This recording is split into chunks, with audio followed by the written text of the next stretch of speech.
America, Europe, Asia, and beyond.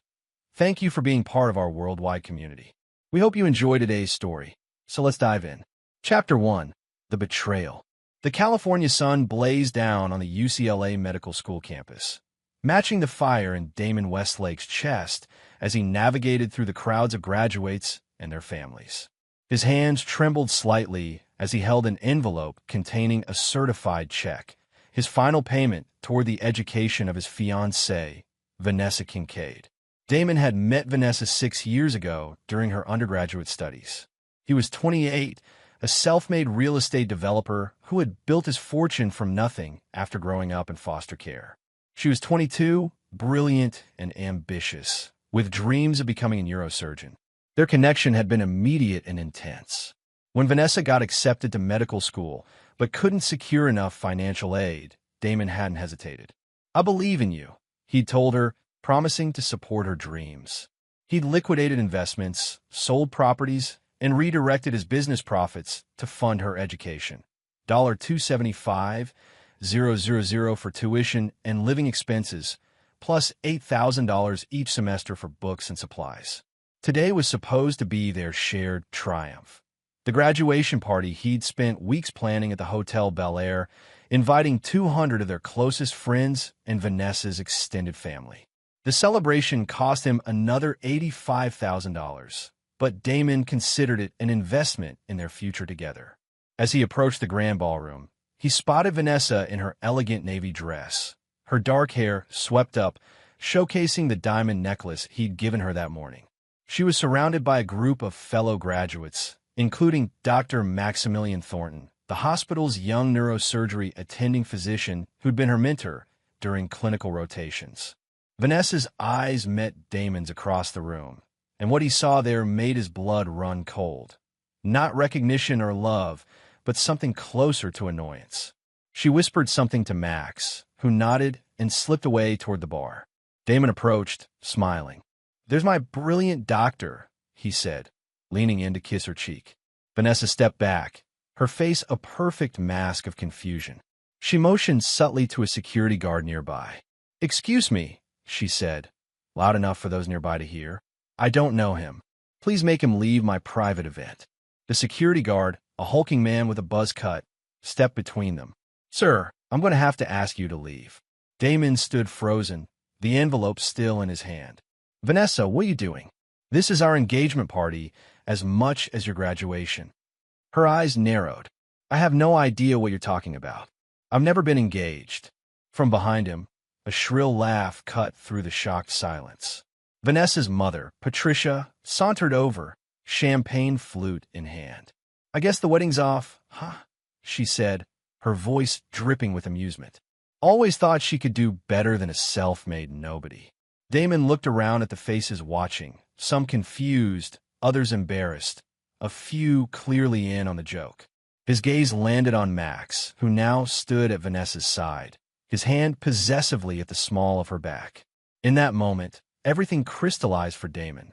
The late nights at the hospital, the weekends she couldn't see him because of study groups, the way she'd been pulling away emotionally for months while still allowing him to pay for everything. Damon straightened his shoulders and pocketed the envelope. He didn't raise his voice or make a scene. He simply smiled, a smile that didn't reach his eyes. "Congratulations on your graduation, Dr. Kincaid," he said calmly. Then he turned and walked out of the ballroom, ignoring the whispers that followed him. In the privacy of his car, Damon finally allowed himself to feel the full weight of the betrayal. 6 years of his life, nearly $500,000, and most painfully, the future he believed in, all gone in an instant of public humiliation. As he drove away from the hotel, his mind cleared with startling rapidity. The pain transformed into something colder, more focused. By the time he reached his Malibu home, the seed of a plan had already taken root in his mind. Vanessa Kincaid and everyone who'd helped orchestrate his humiliation would learn a painful lesson. Damon Westlake might forgive many things, but betrayal was not among them. Chapter 2. The Assessment. 3 days after the graduation party, Damon sat in his home office overlooking the Pacific Ocean. The wall-to-wall windows that had once inspired him now felt like a glass cage. He hadn't left the house since the incident, ignoring calls from confused friends and business associates who'd been invited to the party but told upon arrival that it had been canceled. On his desk lay a leather-bound notebook, its pages now filled with meticulous notes. Damon believed in thoroughness. It was how he built his business empire despite having no family connections or Ivy League education. He'd spent the first day allowing himself to feel everything: the humiliation, the rage, the heartbreak. The second day, he'd gathered intelligence, calling in favors from contacts throughout Los Angeles. Today, he was formulating his response. The intercom buzzed, and his assistant's voice came through. "Mr. Westlake, Nolan Preston is here to see you." "Send him up," Damon replied. Nolan was the closest thing Damon had a family. They'd met in the same foster home at ages 12 and 13, forming a bond that had survived decades. Where Damon had channeled his difficult childhood into building legitimate businesses, Nolan had taken a different path. After a stint in the military, he'd worked in private security with skills that occasionally blurred ethical lines. "You look like hell," Nolan said as he entered, his tall frame filling the doorway. Damon gestured to the chair across from him. "I've been better." Nolan sat down, his expression serious. "I heard about what happened. Some of it, anyway. Want to fill me in?" For the next hour, Damon explained everything. The relationship with Vanessa, the financial support, the very public rejection. "She played you," Nolan said bluntly when Damon finished. "Not just played. In that doctor planned this. They waited until she had her degree, until she had everything she needed from me." Damon pushed a folder across the desk. "This is what my investigator found in 2 days. They've been seeing each other for at least a year. And look at this." He pointed to a bank statement. "She's been siphoning money from our joint account, small amounts at first, then larger sums as graduation approached. Nearly $150,000 in total, on top of everything I knowingly gave her." Nolan whistled. "That's cold. What about legal options?" "I've spoken to my attorney. Without a written agreement about the education expenses, it's considered a gift. The joint account funds are trickier, but pursuing it would drag this into the public eye. I'd rather handle this privately." "What do you have in mind?" Nolan asked, recognizing the look in his friend's eyes. Damon turned his laptop to show a series of property listings. "I've been tracking Dr. Thornton's career. He's being courted by Philadelphia General to head their neurosurgery department. It's a prestigious position, one he's planning to use to bring Vanessa in as a resident, bypassing the normal match process. And I've just purchased the building where they've signed a lease for their new apartment." Damon's smile was razor sharp. "That's just the beginning." "Damon," Nolan said carefully, "whatever you're planning." "I'm not going to break any laws," Damon interrupted. "Not directly, but I'm going to make sure they lose everything that matters to them, just as they've done to me. You'll need help. That's why you're here. I also need information on Patricia Kincaid, Vanessa's mother. She knew about this all along, encouraged it even. She's always resented me for not coming from old money like her ex-husband." Nolan nodded. "What about your business? You've built something significant. Are you willing to risk it?" Damon looked out at the ocean, his expression hardening. "I built my first company from nothing. I can do it again if necessary. But that won't be required. This isn't about destroying myself to hurt them. It's about being smarter, more patient, and more ruthless than they expect." "The Damon I know has always been calculated," Nolan observed. "Don't let emotion cloud your judgment." "Emotion isn't clouding my judgment," Damon replied, his voice eerily calm. "It's clarifying it. For 6 years, I lived with blinders on, believing in something that wasn't real. Those blinders are gone now." He stood and walked to the window. "I'm not acting out of anger, Nolan. This is about justice. They took years of my life, hundreds of thousands of my dollars, and my dignity. Now I'm going to take everything from them. Not in a burst of revenge, but systematically, piece by piece." Nolan recognized the determination in his friend's voice. This wasn't a passing rage. This was Damon at his most focused. "Where do we start?" Nolan asked. Damon turned, his face impassive. "We start by understanding our targets completely. Their hopes, their dreams, their weaknesses. Then we use that knowledge to dismantle their world, one foundation stone at a time. Chapter 3. The Blueprint. 1 month after the graduation party, Damon's Malibu home had transformed into a war room.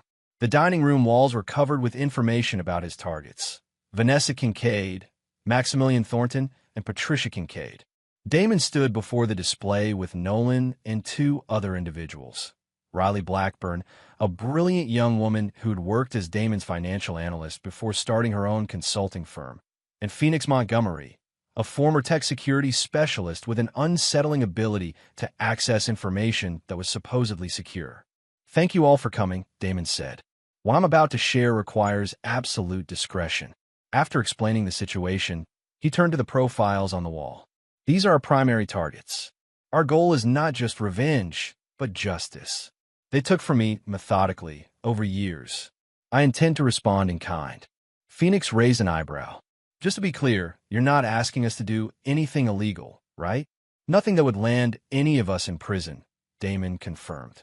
"But I'm asking you to help me orchestrate a series of perfectly legal maneuvers that will, when combined, dismantle the lives they've planned for themselves." Riley studied the financial documents pinned to the wall. "It's impressive how deliberately she extracted resources from you. This wasn't impulsive, it was calculated." "Exactly," Damon agreed. "Vanessa spent years positioning herself to take maximum advantage of my support before discarding me at the precise moment when she no longer needed me." He pointed to Dr. Thornton's section of the wall. "Maximilian Thornton comes from a wealthy Philadelphia family with deep connections in the medical world. His father sits on the board of Philadelphia General. That's how he secured not only his own position, but a guaranteed residency spot for Vanessa outside the standard match process." "Nepotism at its finest," Nolan commented. "Indeed. And Patricia Kincaid," Damon continued, pointing to the 3rd section. "She's been financially dependent on her ex-husband's family wealth, which is dwindling due to her extravagant spending habits. She pushed Vanessa to link herself to money. First mine, now the Thorntons." Phoenix tapped his tablet. "I managed to access some of their communications. They've been planning this for at least 18 months. Waiting until after graduation was strategic, ensuring Vanessa had her credentials before burning bridges." Damon nodded grimly. "I've outlined a 3-phase approach." He moved to a whiteboard with a flowchart. "Phase 1, acquisition and positioning. I've already purchased the Philadelphia building where they've leased an apartment. I've also acquired a significant stake in several businesses connected to the Thornton family through shell companies." Phase 2, disruption. Once they're settled in Philadelphia, we begin systematically dismantling their professional and personal plans through entirely legal means. Riley skimmed the financial projections. "This is comprehensive and expensive. I'm prepared to invest up to $2 million in this project," Damon said without hesitation. "Consider it the cost of justice." "In Phase 3, Nolan asked. "Revelation," Damon replied. "When they're at their most vulnerable, they'll learn exactly who orchestrated their downfall and why." Phoenix looked concerned. "That seems risky, letting them know it was you." "The entire point is for them to know," Damon explained. "Not just to suffer losses, but to understand they're facing the consequences of their actions." "What's our timeline?" Riley asked. "They moved to Philadelphia in 6 weeks. We have until then to complete our preparations." Damon distributed folders to each person. "These contain your specific assignments and compensation details. I'm offering each of you $250,000 for 6 months of work, with a $250,000 bonus upon successful completion." Phoenix whistled. $500,000 each? You really are serious." "Completely," Damon confirmed. "But I need absolute commitment. Once we begin, there's no backing out." The room fell silent as they considered the magnitude of what Damon was proposing. Finally, Nolan spoke. "I'm in. Not for the money, but because what they did was wrong." Riley nodded. "The financial challenge alone is intriguing. I'm in as well." Phoenix hesitated longest. "This goes beyond my usual contracts, but the compensation is persuasive. Count me in with one condition. If anything veers into truly illegal territory, I walk. Fair enough, Damon agreed. I don't want anyone crossing lines they're uncomfortable with. That said, we'll be operating in gray areas at times. He moved to the window, looking out at the ocean. I spent years building a life around a lie. Now I'm going to rebuild around a purpose. They taught me a valuable lesson about trust and betrayal. It's time I return the favor. As his 3 associates reviewed their assignments, Damon felt a cold clarity he hadn't experienced before. The pain hadn't disappeared, but it had transformed into fuel for a precision-engineered response. Vanessa and her accomplices had seen him as a stepping stone to be used and discarded. They were about to discover just how dangerous it was to underestimate Damon Westlake. Chapter 4. The Groundwork. Philadelphia in late August was sweltering, the humidity wrapping around Damon like a wet blanket as he exited his rental car. He straightened his tailored suit and approached the imposing limestone building on Rittenhouse Square that now belonged to him. Under normal circumstances, he would have delegated this meeting to a property manager, but these were not normal circumstances. He wanted to personally welcome the building's newest tenants. In the 6 weeks since forming his team, Damon had executed the first phase of his plan with surgical precision. Beyond purchasing the building, he'd established a new identity as Devin Morrison, a real estate investor with impeccable credentials crafted by Phoenix.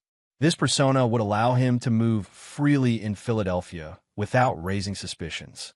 The building's manager, Louisa Winters, greeted him in the marble lobby. She had no idea of his true identity or motivations, believing him to be simply a demanding new owner. "Mr. Morrison, welcome to Philadelphia," she said, extending her hand. "The penthouse is ready for your inspection, and I've scheduled meetings with all the contractors as requested." "Excellent," Damon replied. "And the new tenants? The ones taking the 4th floor corner unit. Dr. and Dr. Thornton are moving in tomorrow. Everything has been prepared according to their lease specifications." Damon suppressed a flinch at hearing Vanessa referred to with Maximilian's surname, though they weren't yet married. "I'd like to review their unit today. It's important that our medical professionals have an impeccable living experience." As they toured the apartment, Damon absorbed every detail. The views of Rittenhouse Square, the renovated kitchen with marble countertops, the master suite where Vanessa would sleep with her new partner. He felt nothing. No jealousy, no pain, just cold assessment. "The security upgrades I requested?" he asked. "All installed," Louisa confirmed. "New cameras in all common areas, the advanced key card system, and the special modifications to this unit's systems." Those special modifications included subtle surveillance equipment Phoenix had designed, nothing that would record private moments, but enough to monitor comings and goings, visitors, and conversations in common areas. Not technically legal, but undetectable. "Perfect," Damon said. "I'll need daily reports on all building operations for the first month." After concluding the inspection, Damon met Nolan at a cafe 3 blocks away. "Everything's set?" Nolan asked over coffee. Damon nodded. "They have no idea their new home is owned by the man they betrayed." "What about your end?" "Phase 1 is complete," Nolan confirmed. "I've secured a position with the hospital's security contractor. Starting next week, I'll have access to Philadelphia General. Riley has established financial footholds in the companies we identified, and Phoenix has their digital lives mapped out. And Patricia Kincaid, arriving next week to help them settle in. She's booked at the Rittenhouse Hotel, where, coincidentally, I've arranged for you to cross paths with her." Damon's expression remained neutral. "She won't recognize me. It's been years since we met, and I've changed my appearance significantly." He ran a hand over his now bearded face and shorter, differently styled hair. "What about your businesses in California?" Nolan asked, operating smoothly under management. "I've told everyone I'm exploring East Coast expansion opportunities, which is technically true." Damon sipped his coffee. "How are our ancillary targets?" "The hospital board members are mapped out, including their relationships with the Thornton family. We've identified the weak links and potential pressure points." Damon nodded. Tomorrow, Vanessa and Maximilian begin their new life in Philadelphia. They're expecting a smooth transition to the next phase of their perfect plan.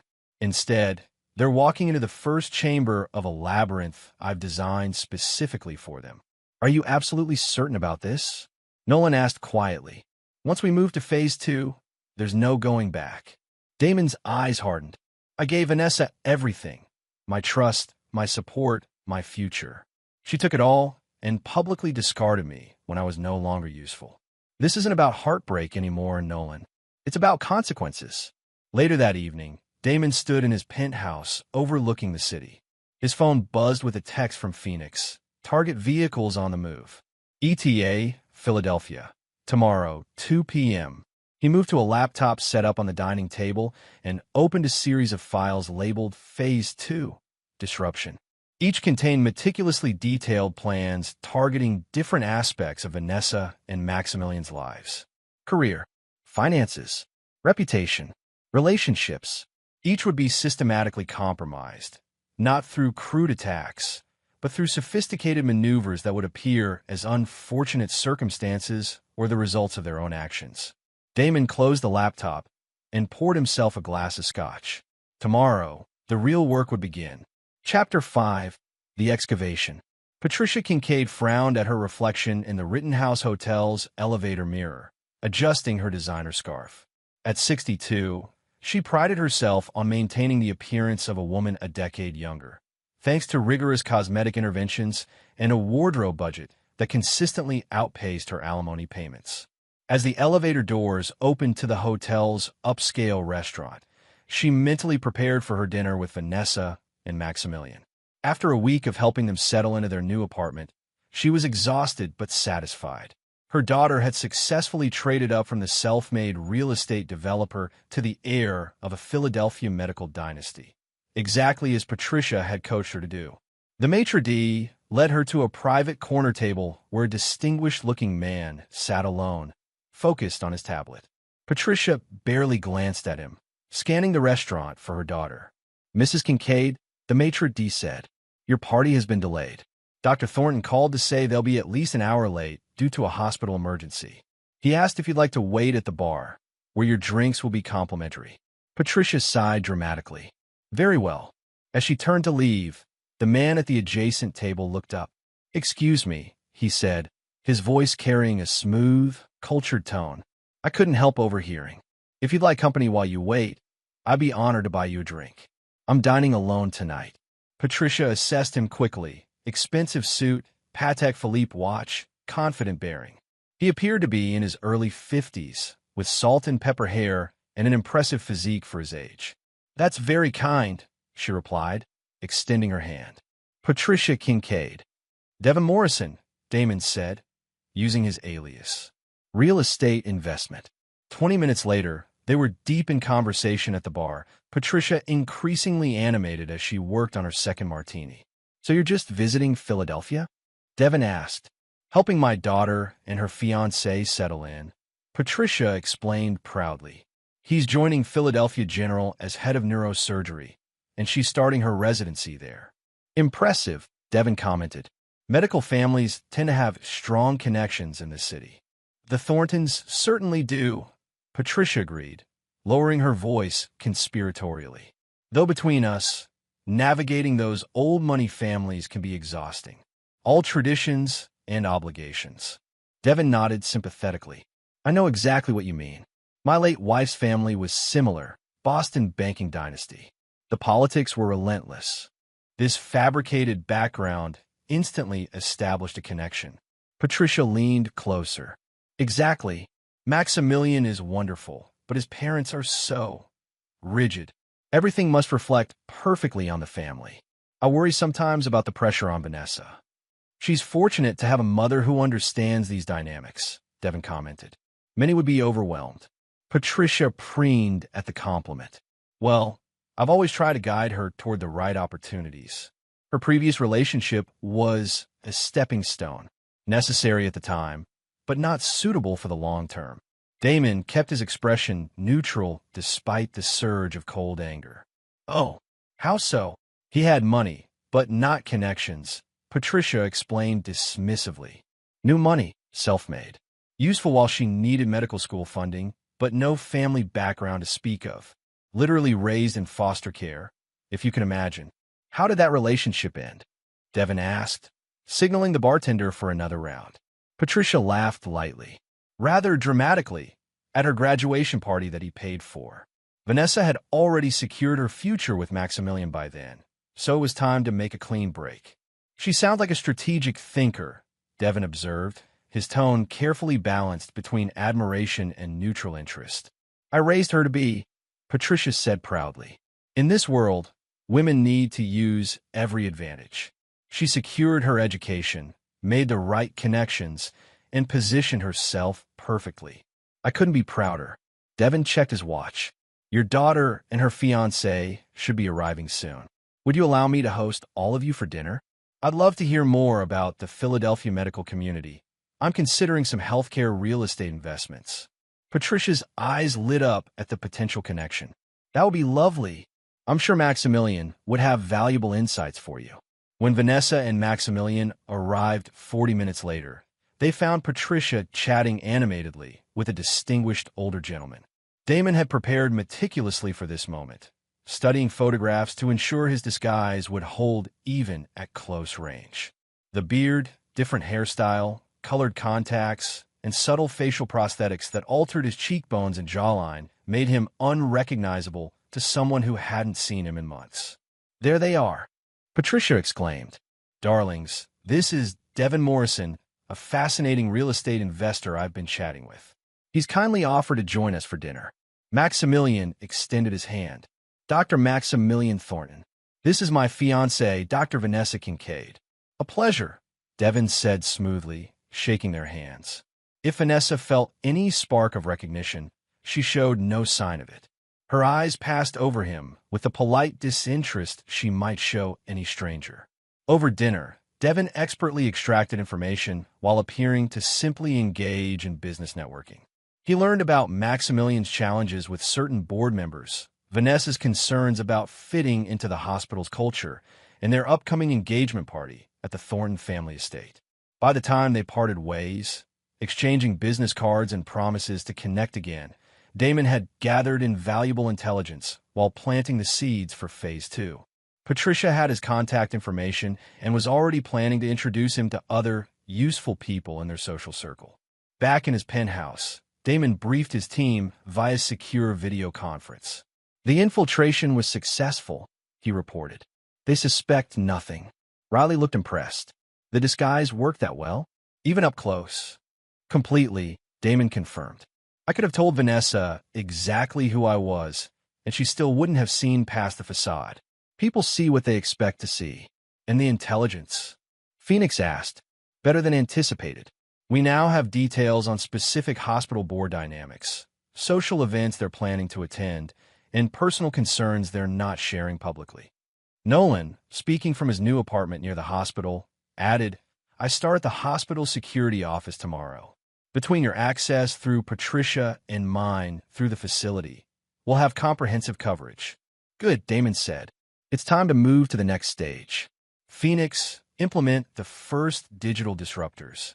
Riley, begin the financial maneuvers we discussed. And Nolan, start mapping the hospital's informal power structures.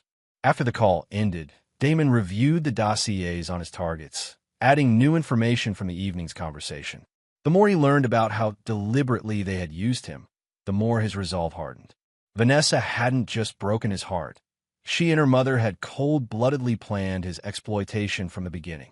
Maximilian had knowingly participated in the deception, helping Vanessa maintain the facade while establishing their relationship behind Damon's back. Soon, they would begin experiencing the first coincidental difficulties in their perfectly planned new life. Nothing dramatic, just enough to create confusion and stress. By the time they realized these events formed a pattern, it would be too late to stop what was coming. Chapter 6. The Foundation Cracks. 2 months into Phase 2, Damon sat in his Philadelphia penthouse, reviewing progress reports from his team. Outside, autumn had transformed Rittenhouse Square into a canvas of red and gold, but Damon had little interest in the seasonal beauty. His focus remained entirely on the systematic dismantling of his targets' lives. Progress update, he commanded as his 3 associates gathered around the conference table. Riley began. Financial disruption is proceeding as planned. Through our minority stakeholder positions in Thornton Family Investments, I've successfully initiated 3 separate SEC compliance reviews. Nothing illegal, just enough regulatory attention to create significant distraction for Maximilian's father. The board position Dr. Thornton was promised. Damon asked. Delayed indefinitely due to administrative concerns. Riley confirmed with a tight smile. His family's influence at the hospital is experiencing unexpected resistance. I've also arranged for 3 major donors to delay their pledges to his department, citing budgetary reviews. Excellent. Damon turned to Phoenix. Digital sphere? The tech specialist looked up from his tablet. The selective communication disruptions are working beautifully. Important emails disappear or arrive late.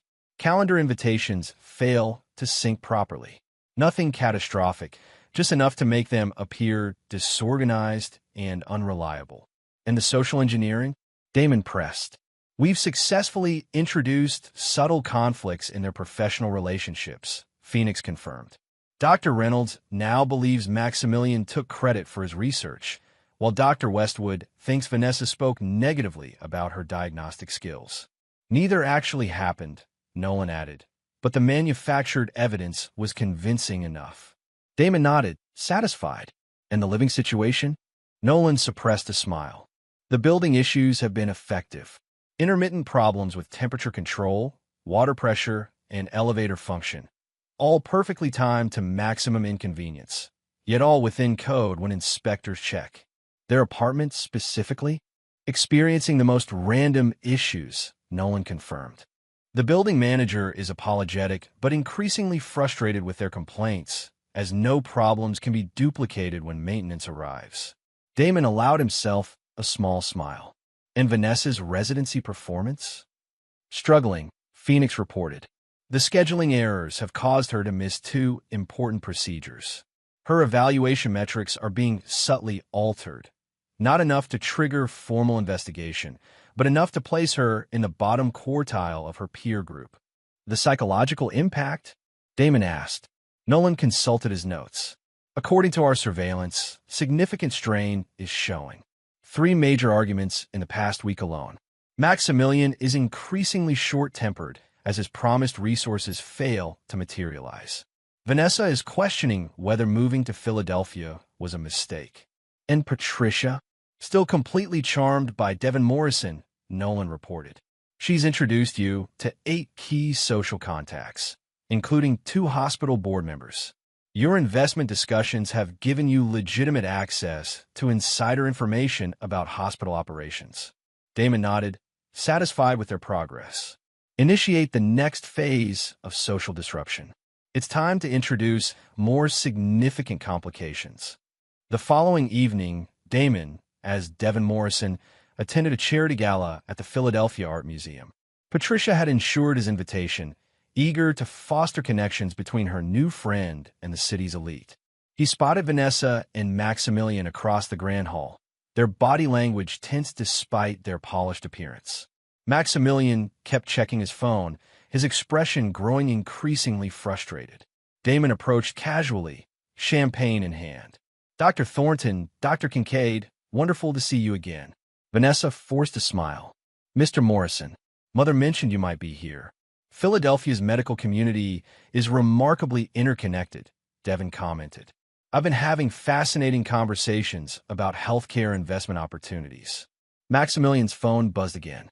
He checked it, his jaw tightening. Excuse me, he muttered, stepping away to make a call. Everything all right? Devin asked Vanessa with well-practiced concern. She hesitated. Just hospital politics. Nothing important. Ah, politics, Devin nodded sympathetically. Often the most challenging aspect of any profession. Maximilian was promised certain support that seems to be delayed, Vanessa admitted, clearly frustrated. And my residency schedule has been chaotic. Not what we expected when we relocated. I'm sorry to hear that, Devin said. I know several board members. Perhaps I could make some introductions that might help clarify the situation. Vanessa's eyes lit up with hope. That would be incredibly helpful. Consider it done, Devin promised. In fact, Walter Blackburn is here tonight. He chairs the hospital's finance committee. Shall we speak with him now? The introduction was perfectly calculated. Damon had already cultivated a relationship with Blackburn, feeding him carefully crafted concerns about hospital management that aligned with the disruptions Riley had orchestrated. As Vanessa and Maximilian eagerly engaged with Blackburn, Damon observed the interaction with cold satisfaction. They were now unwittingly participating in their own undoing, pursuing solutions that would only deepen their problems. Later that week, Damon convened another team meeting. Phase 2 is accelerating effectively, he announced. Their professional and personal stress levels are escalating precisely as planned. Now we begin introducing more severe disruptions. Riley looked concerned.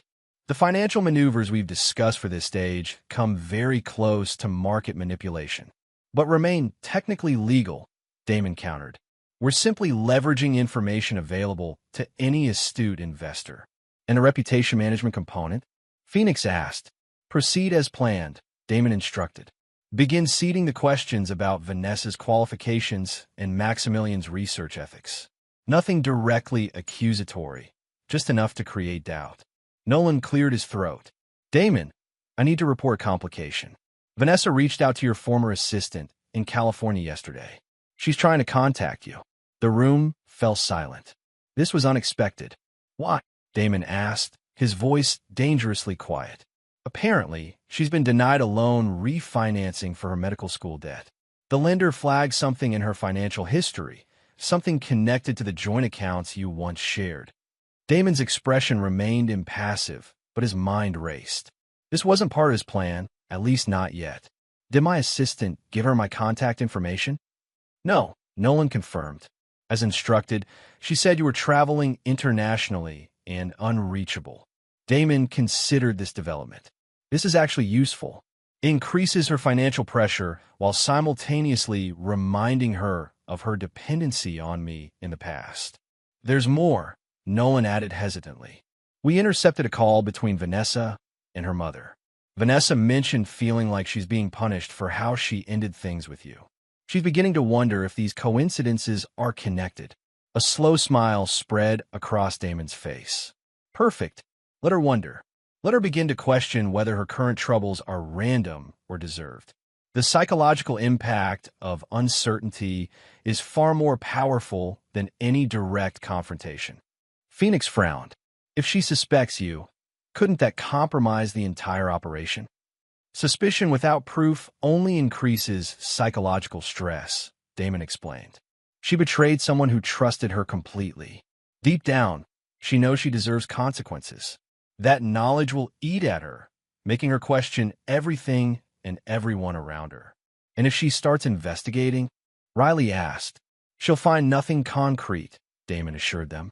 Every action we've taken is either completely legal or impossible to trace. Let her chase ghosts. As his team continued their report, Damon felt a cold satisfaction. Phase 2 was working even better than anticipated. His targets were beginning to fracture under pressure, their carefully constructed new life developing cracks exactly where he had designed them to appear.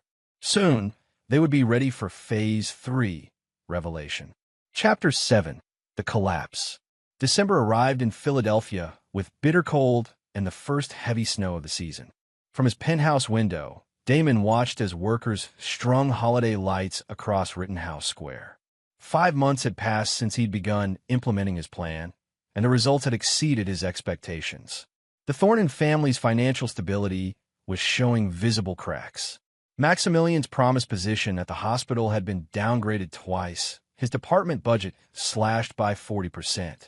Vanessa was now on academic probation in her residency program due to a series of documentation errors that Phoenix had meticulously engineered. Most satisfyingly, their relationship was disintegrating under the strain. The surveillance in their apartment had captured increasingly bitter arguments, with Vanessa accusing Maximilian of misleading her about his influence at the hospital, and Maximilian suggesting that Vanessa's performance issues were reflecting poorly on his family name. Damon's team gathered for their weekly update, the atmosphere tense with anticipation. They had reached a critical juncture. Financial status? Damon asked Riley.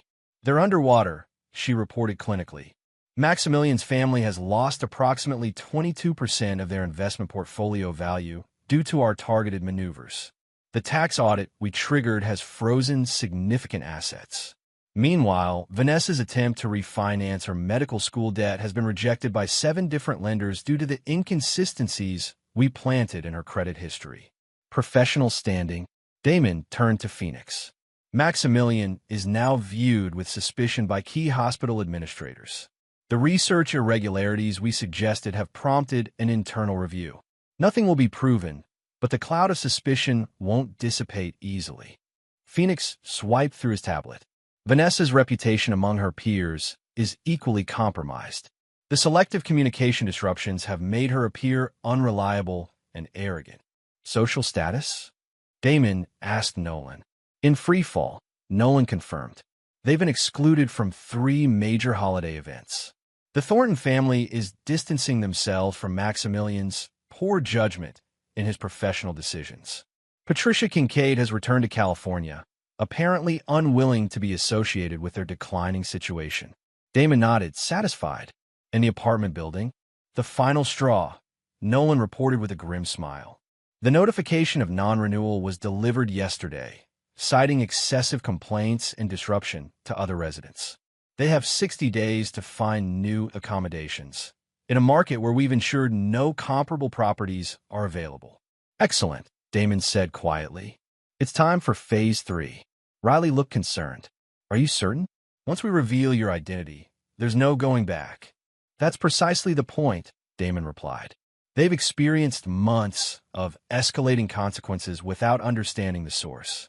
Now, they'll learn exactly who orchestrated their downfall and why. Later that evening, Damon, still in his Devin Morrison disguise, invited Maximilian for drinks, an exclusive club, ostensibly to discuss potential investment in a medical technology startup.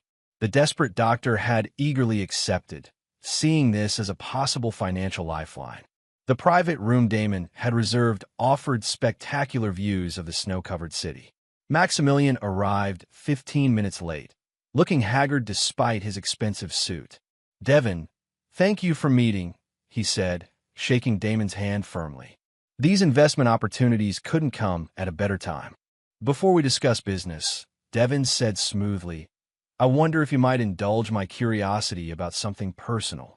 Maximilian looked wary but nodded. Of course. I understand Dr. Kincaid was previously engaged to someone else before you. A California real estate developer. Maximilian's expression tightened. A brief relationship. Nothing serious. Interesting, Devin mused. I heard he funded her entire medical education. That seems rather significant. Who told you that? Maximilian asked sharply. Patricia mentioned it, Devin replied calmly. She seemed quite amused by how it ended. At a graduation party he paid for, I believe. Maximilian shifted uncomfortably. That's all in the past. Vanessa made the right choice for her future. Did she? Devin asked, his voice changing subtly. Because from where I sit, her future looks increasingly bleak. Maximilian froze, studying Devin's face more carefully. What are you implying? Damon reached up and removed his colored contact lenses, then slowly peeled away the prosthetics that had altered his facial structure. I'm not implying anything, Dr. Thornton. I'm stating a fact. Vanessa didn't make the right choice. She made a catastrophic one. Recognition dawned in Maximilian's eyes, followed by confusion and then fear. Westlake, Damon Westlake. The very same, Damon confirmed, his voice now returned to its natural cadence. The man who spent 6 years of his life and nearly $500,000 supporting Vanessa, only to be publicly humiliated and discarded. Maximilian stood abruptly. Whatever game you're playing. This is no game, Damon interrupted calmly. This is justice. Every setback you've experienced in Philadelphia, every unexpected obstacle, every stroke of bad luck, all orchestrated by me. That's impossible, Maximilian insisted, though his pallor suggested he was beginning to believe it. Is it? Damon opened a laptop on the table between them. Your apartment building? I own it. The hospital board members who've cooled toward you? I've been whispering in their ears for months. The financial pressures on your family? Engineered by my team. He turned the screen toward Maximilian, showing a comprehensive timeline of their systematically dismantled life. You're insane, Maximilian whispered. No, Damon replied. I'm methodical.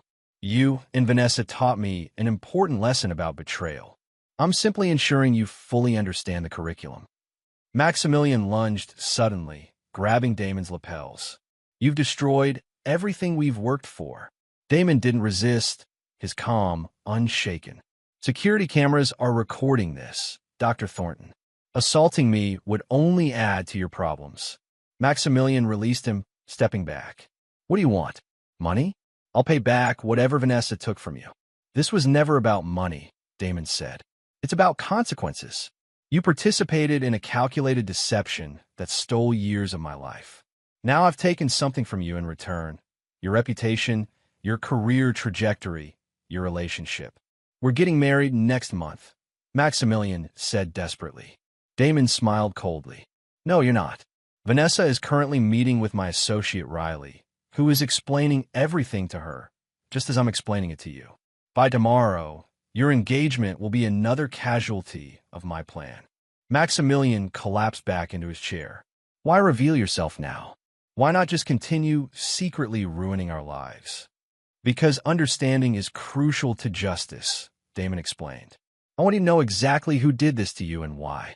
I want you to spend the rest of your career looking over your shoulder, wondering if your next setback is bad luck or my continued influence.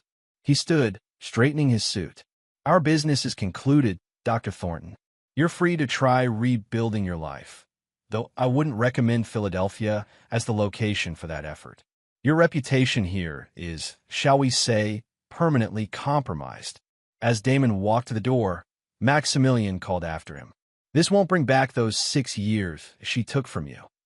Damon turned, his expression serene. No, it won't. But watching you both suffer the consequences of your actions has been surprisingly satisfying compensation. Chapter 8. The Confrontation.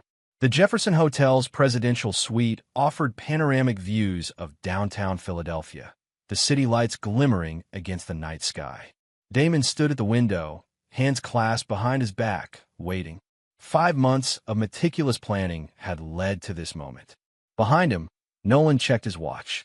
She's 2 minutes late. She'll come, Damon said with certainty.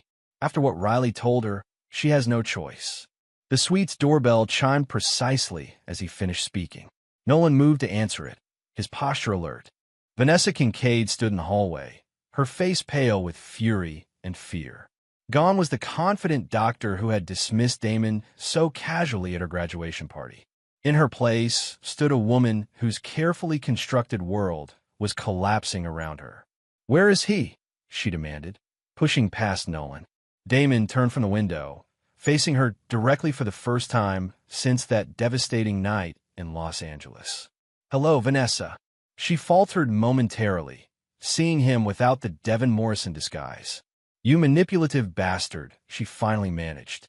6 months of lies? Pretending to be someone else? Infiltrating my life. Fascinating accusation coming from you, Damon replied coldly. You spent 6 years pretending to love me while systematically extracting resources for your education. That was different. Yes, it was, Damon agreed.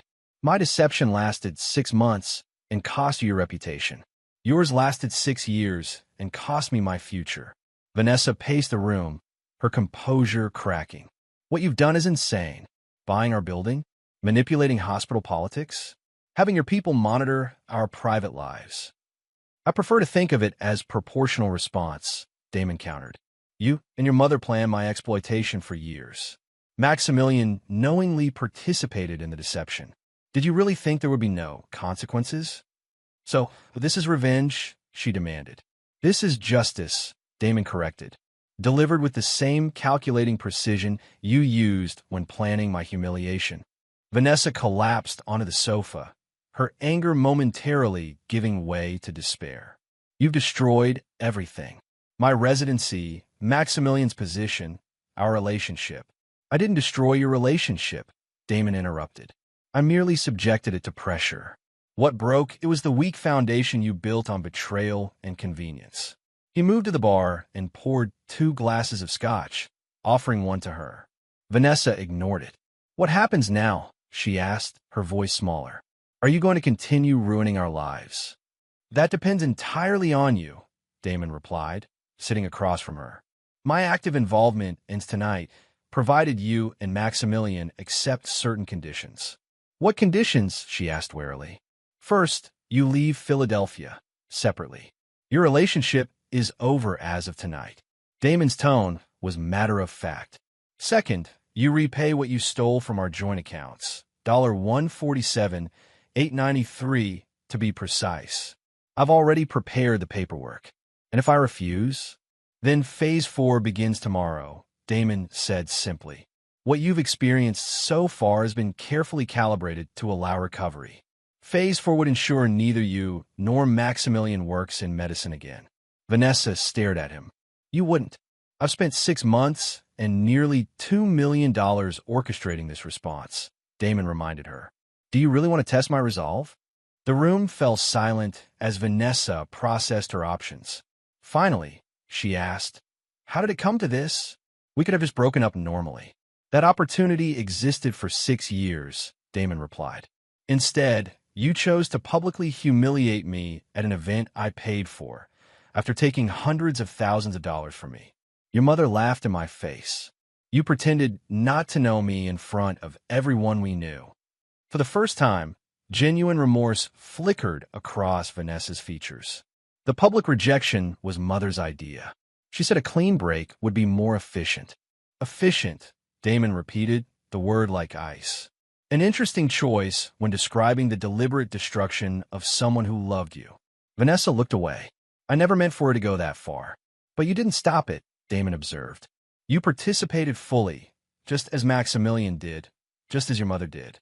Each of you made choices, and now each of you is facing the consequences of those choices." He removed a folder from the desk and placed it before her. "The repayment agreement, a non-disclosure agreement regarding everything that's happened, and my commitment to end all active measures against you, provided you comply." Vanessa opened the folder, scanning the documents inside. "You've thought of everything. I learned from the best," Damon replied without humor. "You taught me how calculating a person can be when properly motivated." After a moment of hesitation, Vanessa signed the papers. "What about Maximilian? And my mother?" "Maximilian received similar terms an hour ago. He's already signed." Damon collected the folder. "As for Patricia, her consequences have been tailored differently. The financial schemes she's been running through her charitable foundation have been anonymously reported to the relevant authorities." Vanessa's head snapped up. "What schemes?" "The tax evasion your mother has been engaging in for years," Damon explained. "She's been using charitable donations to fund her lifestyle, something I discovered while researching your family." "That's not my fault," Vanessa protested. "No," Damon agreed. "But her raised you to believe that using people was acceptable. Her moral framework shaped yours. Her consequences are her own, just as yours are yours." He stood, indicating their meeting was concluding. "Nolan will escort you out.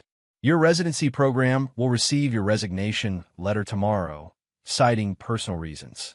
You'll have 30 days to vacate your apartment and leave Philadelphia." Vanessa rose shakily. "And that's it? After all this, you just walk away?" "I already walked away once, the night you pretended not to know me," Damon reminded her. "This time, I'm ensuring you understand exactly why I'm walking away and what it cost to betray someone who trusted you completely." As she reached the door, Vanessa turned back. "Did you ever really love me? Or was I always just a project to you?"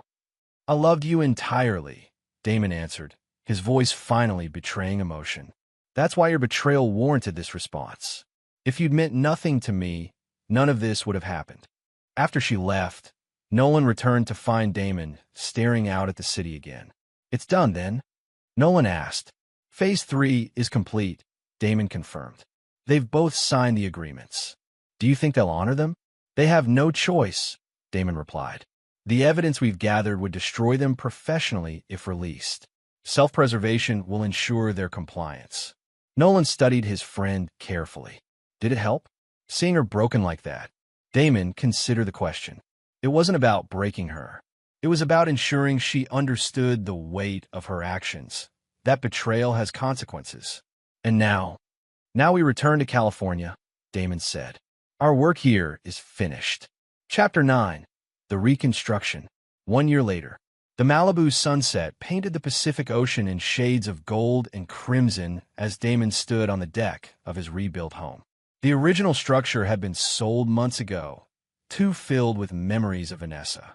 This new house, further up the coast, represented his fresh start. Inside, Riley and Phoenix were engaged in a spirited debate about cryptocurrency regulation while Nolan manned the grill. The quarterly reunion of Damon's project team had become a tradition, though their professional relationships had evolved into genuine friendship. Damon's phone buzzed with a text from his new assistant. Real estate closing in San Diego successful. Final profit, $4.2 million. He smiled slightly. The past year had been remarkably productive professionally. Freed from the emotional drain of his relationship with Vanessa and energized by the successful execution of his justice project, Damon had channeled his focus into expanding his business empire. His net worth had nearly doubled. Good news? Nolan asked, joining him at the railing with 2 beers.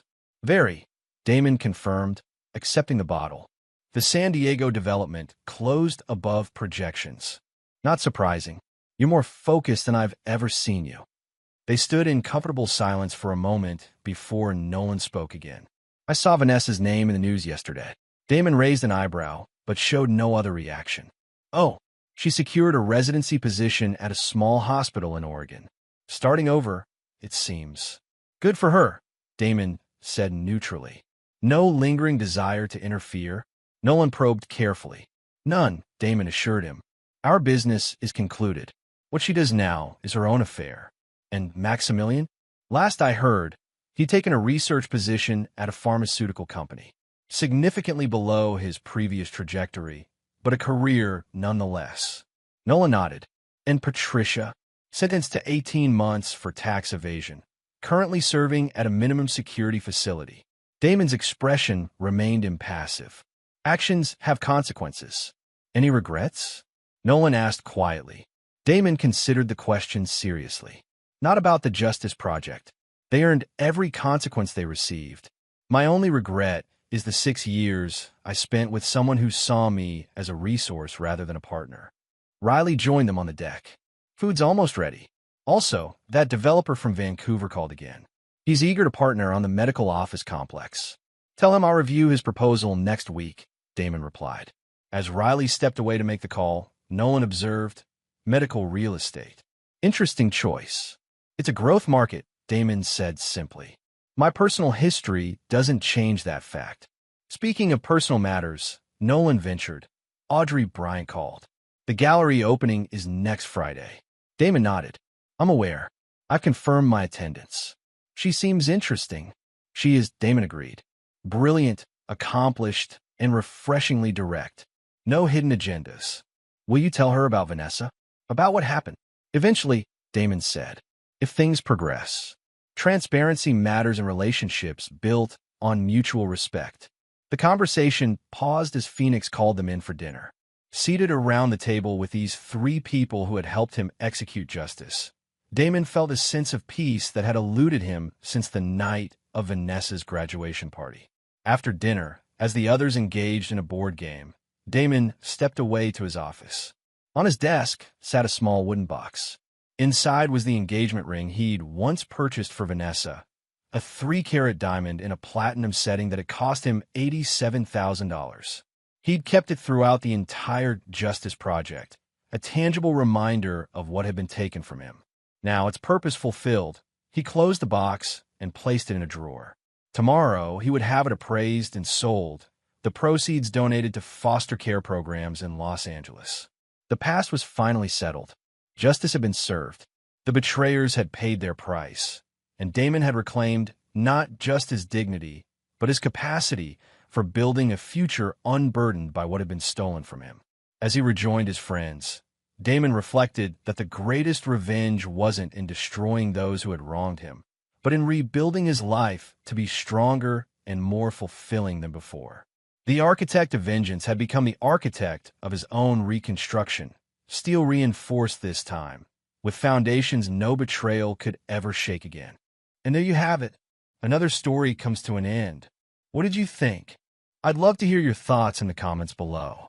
If you enjoy this story, consider joining our community by subscribing. It means the world to us. For more stories like this one, check out the recommended videos on screen. And I'll see you there.